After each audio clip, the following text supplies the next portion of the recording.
Hi friends, Jamie here. Before we dive in, I wanted to remind you that I will be hosting an online event this fall on Sunday, September 25th. The theme is Major Life Changes. I will be joined by our prior show guest, Sister Monica Claire. I'll give more information about the event at the end of today's episode, so stay tuned. And one more thing before we begin, I wanted to give you a heads up. Pete and I are shifting our episode content ever so slightly. We're going to include interview-style episodes on themes and topics that are relevant to women's lives. We think those will come out about once a month, but it's not a fixed thing. So most of our episodes will be women's stories, but every few weeks, we're going to offer up a conversation that I've had with an insightful person. Okay, that's it. Now on to today's episode. Most weeks on If You Knew Me, we walk into the heart and mind of one woman. Our guest can choose to share her real name or to stay anonymous. This week, we hear from Mary. That's her real name. Mary is an academic. She teaches at a renowned international university in Europe. She spends many of her days thinking about how human behavior affects our planet. Mary is also a mother and a wife. All of these facts that I just shared about her seemed all but impossible feats when Mary was in her teens and her 20s. As a girl, she dealt with her chronic and sometimes scary home environment by controlling something within her reach, what she ate and how much of it. Mary is Irish. For many years, she felt isolated as the island that she lived on. Today, she lives on mainland Europe and feels very much on steady ground. Mary's story is entitled, I Looked About 80 Years Old. If you really knew me, yeah, it's a difficult question because there's so many different facets to, I guess, who I am and that layering of me as a being over time that I could, focus in on a number of different dimensions or facets in a conversation like this. But I think, yes, some of those aspects are more visible and others are quite invisible. And yeah, one of the more invisible aspects of who I am relate to some significant trauma, I guess, that I experienced and lived through as a young girl growing into an adolescent. So particularly around developing a pretty severe eating disorder, so what they call anorexia nervosa, but that also being, linked with and shaped by anxiety disorder and, yeah, I guess childhood depression really that at that point or stage wasn't really identified perhaps as readily as it could be today. And there were a number of events preceding the development of that. And I was about maybe 9 years old when it started to really kind of take hold of me. And that led me to need to find a way to control what was quite an uncontrollable or what felt like a uncontrollable situation or environment. I guess that coupled with a particular type of personality where I was always a very sensitive child, very in tune to other people. My mom always told me it was like a sixth sense. I could go into a room and read a room and spot the person who might have been sad or spot the person who, something recent happened to in their life. And so I had that kind of level of sensitivity as a young person growing up. And then, there were several concurrent things going on in my young life that, were quite negative or led me to dark places. My parents were their marriage was breaking down in a very coercive and unfriendly way. And there were some other events that had led me to be and feel unwell as a child. So this eating disorder, it started as this kind of voice in my head around needing a kind of feeling to need to control. But over time, it grew and grew into like a separate person, like someone in my head that would not allow me to enjoy pleasure, that would not allow me to enjoy food, that became very much coupled with an obsessive compulsive kind of, voice, I guess, in my head where I fixated on certain things in the environment. So it was very much coupled with what they call OCD, and OCD is much more complex than the common understanding of it. It can involve like really dark kind of repetitive thoughts. And you have to do things with your behavior to avoid those thoughts materializing further. But the anorexia developed out of that, and it kind of went on for a good while without much notice.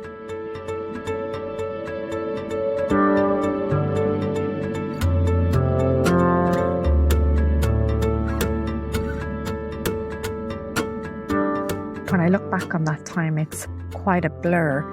But I just remember, like, I was a very outgoing child, very social and so on, and gradually just became much more introverted, became like addicted to exercise, would go on these really long walks after school, was constantly hiding food and not eating it. And it was really when my granny saw me after maybe 6 months, but where she hadn't seen me, which is quite a long period for her, that she was the one who called up on my parents and said, there's something wrong with this child, need to look into it.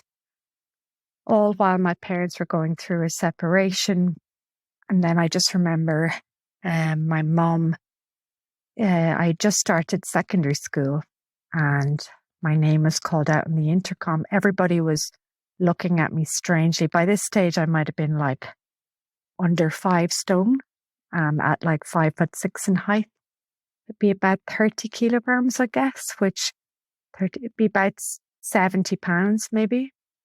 So I was really not looking well. I looked really unwell. I had all these strange kind of behavioral patterns going on. Like an example being, I wouldn't sit on a chair. I would hover on the chair. I would constantly walk up and down the stairs. So a lot of pacing and strange activities going on. It was like I was in a trance for a lot of the time. And very worrying, obviously, for everyone in my environment. But my name was called out on the intercom and I went down and my mum was waiting by the office and she literally took me, put me in a car, drove me to a nearby city where they had a children's hospital for mental health, so kind of institution. It was a kind of really old building, place on the top of a hill, so it looked like something maybe out of Harry Potter or something like that. It had a big tower in the middle. It was, I think it had been a religious building before, and then it was converted into this children's hospital over time. So that just gives you context of the kind of type of setting it was. When I got in there, there were a couple of psychiatrists, and then some psychiatric nurses. And they were trying to talk to me. And I just kept saying, I want to go. And got very, very upset and wanted to leave the place and was trying to run out. And then I just remember my mother crying and then them sedating me with something. And then when I woke up, I was in a room with 2 other girls. One girl had a condition I've never known what it was, but she was definitely not present. And then there was another girl that also had an eating disorder that was in the room as well. And I was put on bed rest.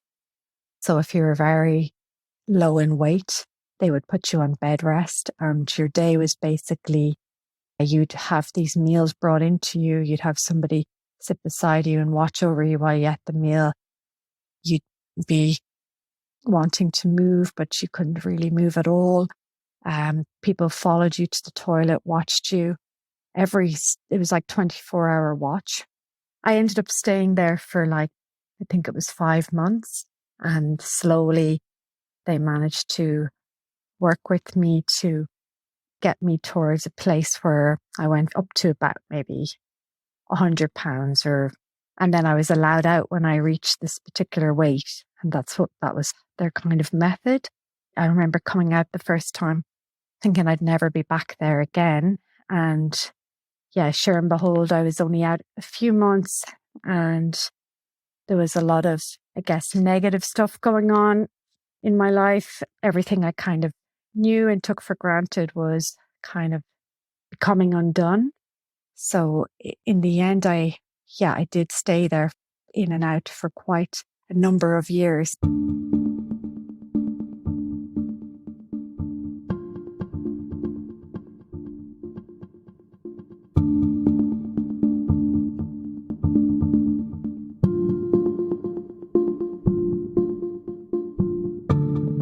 I was nowhere near out of the woods, so it literally took a few months and I was brought back in, and the same process again, and then eventually let out again, another few months back down to square one again, back in again. And then after that third time, they said, okay, this isn't working, so we'll have to try a different intervention.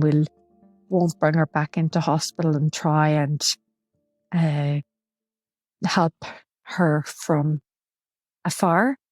But that really didn't work out at all. I became so ill that I was rushed into hospital because they thought I was going to have cardiac arrest and die, basically.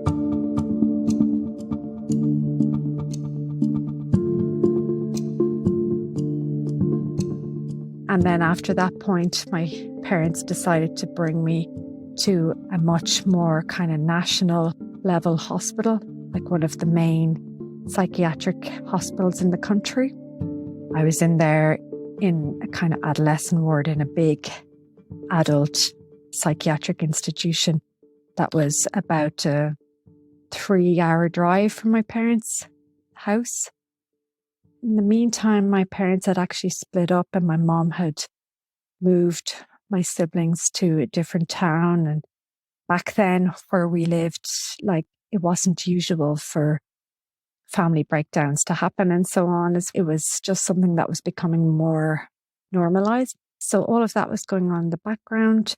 And then I was up in this place in Dublin, and it was so frightening and scary. And I actually got worse from it because there were quite a number of people in the unit I was in with eating disorders, and it was like they were all competing with each other around it. It was a very, very strange place to be, and it didn't do me any good at all.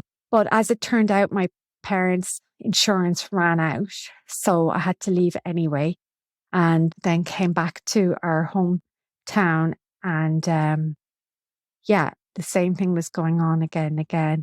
And another kind of moment where I ended up in hospital. My gran had brought in a guy that, done a lot of pilgrimages and stuff like that.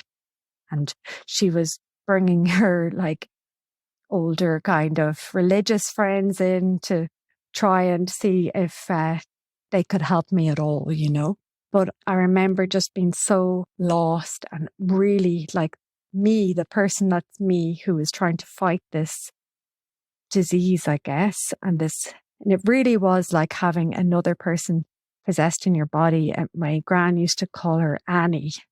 So Annie for anorexia. And gran saw it as trying to almost expel this Annie out of me,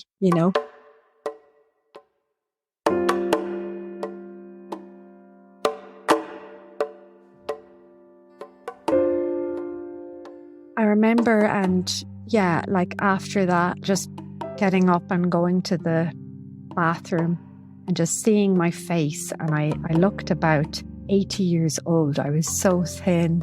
and haggard. I remember my younger sister coming in to see me, and she'd like gone through a growth spurt, and she looked like a teenager, and she was, getting on with her life and making friends in a new town and all of that. And I was just like, I don't want to be like this anymore. I can't do it anymore. So it was like the first time that my own self was trying to break through in so long.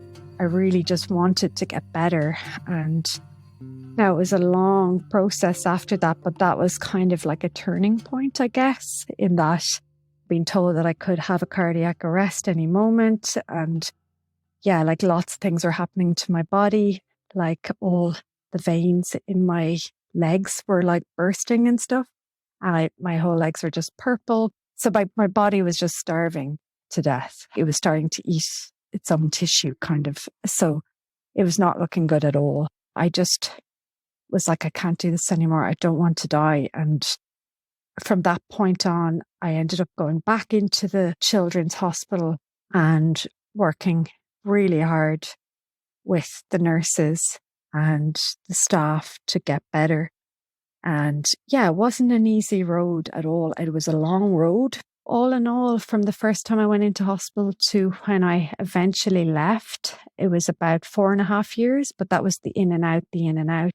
But from that moment when I went back in, deciding I needed to get better, I think maybe it was another 2 years before I was fully better and back going to normal school, making normal friends, and not seeing psychiatrists every week.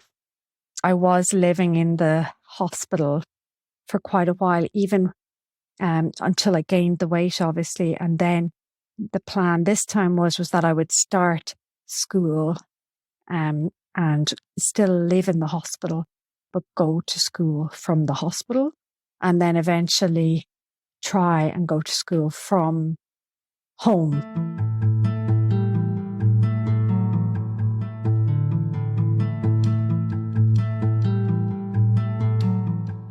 It wasn't a clear-cut recovery. Like after I recovered from what was the eating disorder, I started getting into drugs. I was like robbing things. I was just like turned into this crazy early party girl who was like, having a great time, but really just engaging in a lot of self-destructive behaviors as well.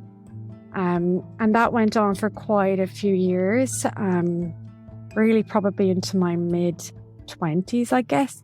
Like I did manage to do really well in school and get, first class honours, bachelor's and all that. But I was constantly, in these kind of worlds of, what was great fun, but also very extreme. It was only really in my late 20s that I fully recovered from all of that, I guess. Along the way as well, some pretty destructive relationships, I guess, where it took me quite a while to figure out my worth, I guess, and to be very kind of settled in who I am, and have the confidence to advocate for my needs. I had to go through many journeys after that to build confidence.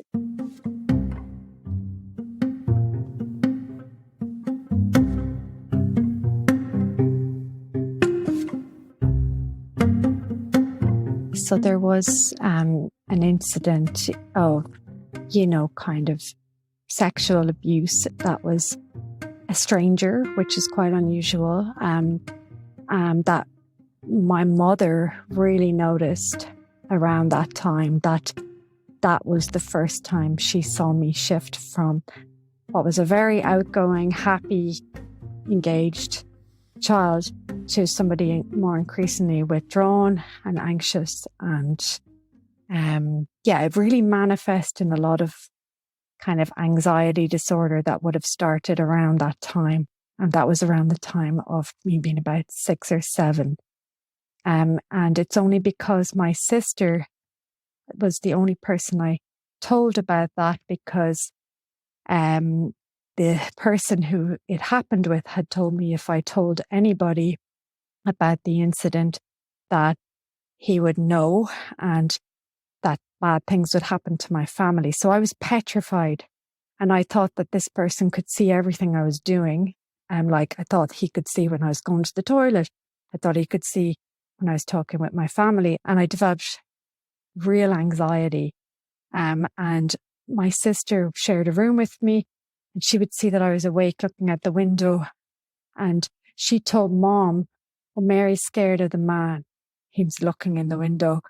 And Mom was like really worried about this and trying to figure out what was going on. And I think my mom felt that her concerns weren't being heard seriously. And that caused a lot of disruption, I guess. There was quite a time period between that and when I eventually got very seriously ill with anorexia.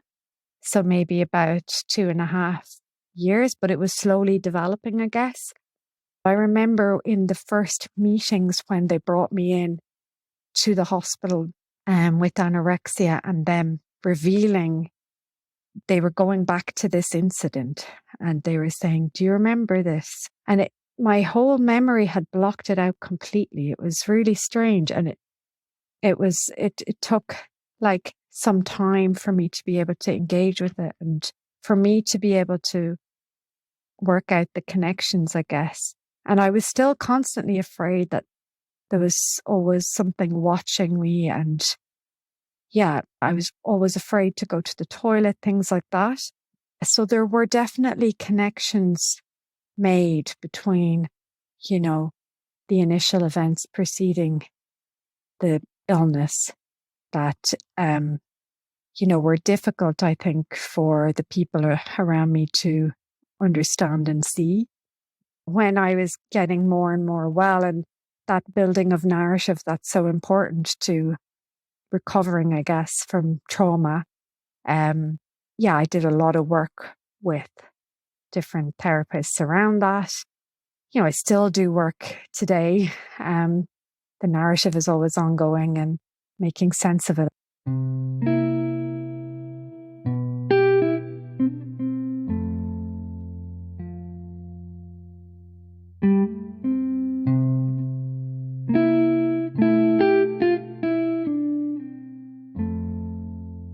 I always wanted to be able to help other people going through a similar situation. I remember when I was, really not in a good place, this young, really beautiful, kind woman coming into the hospital and just coming by my bed and sitting there with me and chatting with me. And she told me that she had been very sick with anorexia and that she had nearly died from it. And now she was better and she was, working in jobs she loved and she had a child and all of this. And that just gave me such hope to think that you could actually be normal. That's all I used to say all the time. I just want to be normal and to live a normal life and, to not be living in an institution, to not spend all day, every day, like worrying and fretting and obsessing. I'm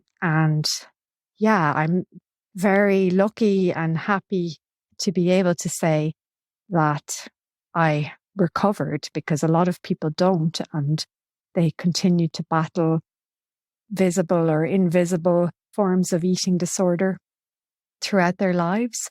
I think the fact that I got it so young as well helped with the recovery, because like once you're over 18 and so on, nobody can put you in a hospital. You have to make that decision yourself. But the nature with anorexia is it really has this kind of almost like it creates a veil around which you can't make those decisions, because it's like it hijacks you, it wants to survive. It's like a parasite in that way. Like it wants to survive inside you, and it turns you against yourself.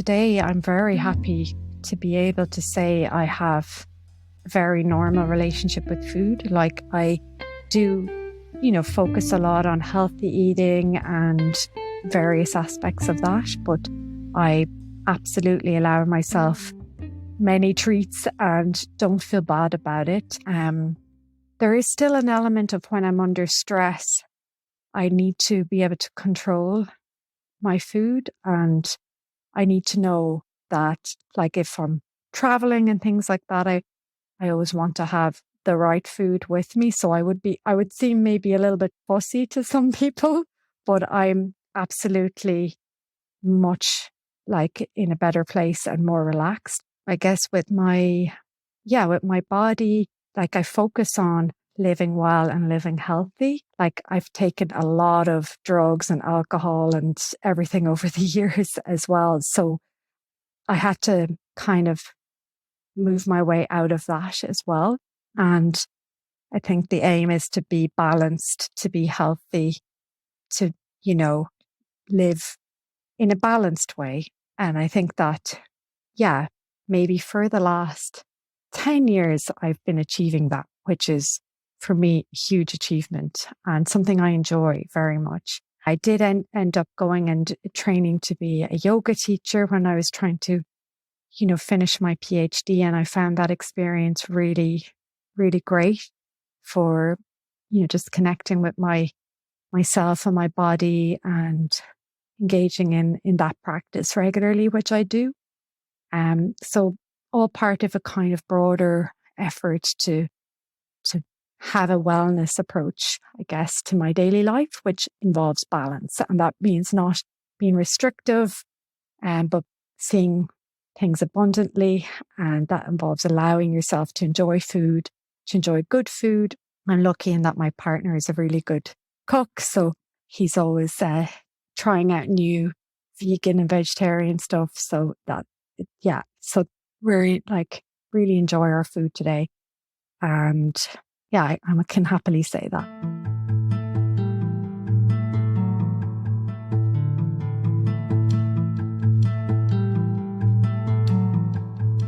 I think a lot of women and men who maybe haven't had full-blown anorexia or nearly died, I think that many of us struggle with food and with our bodies in many different ways.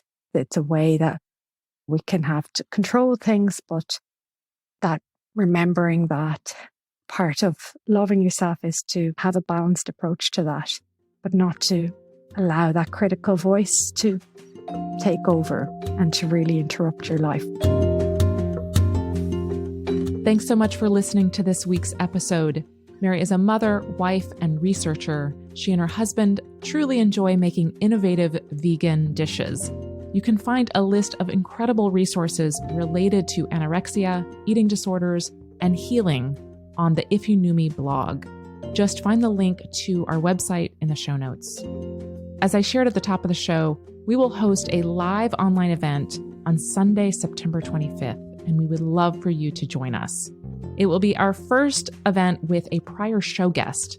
Our theme is major life changes, and our special guest is Sister Monica Claire. Sister Monica is an Episcopal nun who has a TikTok following of over 170,000. She's been highlighted by Oprah Winfrey and the New York Times. If you've been listening to the show for a bit, you probably remember Sister Monica's story. It was episode 10. Sister Monica grew up as Claudette Powell, and in her mid-30s, she made a pretty radical decision to leave her life as a struggling actor in Hollywood and join a religious community. This fall, she'll share more of her personal story with us. There will be time for open Q&A, and you can ask her any question you like. So sign up for the newsletter, and you will receive a discount code. And if you are a patron of the show, you'll receive a free ticket. So go to the show notes and sign up to receive date and time details by getting our newsletter. This podcast is produced by me, Jamie Younger, and my husband, Pete Herkmans. Thanks so much for listening to If You Knew Me. We'll be back with you next week.